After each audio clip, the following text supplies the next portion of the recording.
நீதிமான்களே, கர்த்தருக்குள் களி கூறுங்கள். துதி செய்வது செம்மையானவர்களுக்கு தரும். சுரமண்டலத்தினால் அவரை துதியுங்கள். 10 நரம்பு வீணையினாலும் அவரை கீர்த்தனம் பண்ணுங்கள். அவருக்கு புதுப்பாட்டை பாருங்கள்.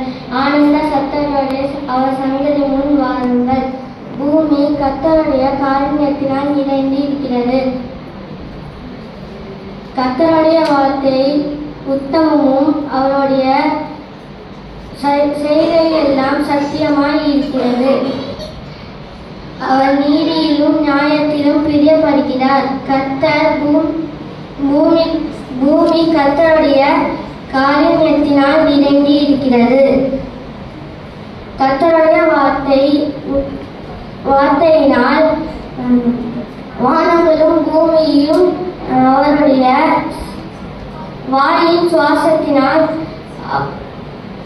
அவைகளை சர்வ சேனைகளிலும் உண்டாக்கப்பட்டார். அவர் சமுத்திர ஜனங்களை குவியலாக சேர்த்து ஆழமான ஜனங்களை பொக்கிஷமாக வைத்துள்ளார். பூமியெல்லாம் கர்த்தருக்கு பயப்படாக. உலகத்தில் உள்ள குடிகள் எல்லாம் அவருக்கு அஞ்சி இருப்பதாக. அவர் சொல்லியும் அவர் சொல்லாலும் கட்டளையிட நிற்கும். கர்த்தர் ஜாதிகளின் ஆலோசனையை நடவாமலும் விருதாவாக்கி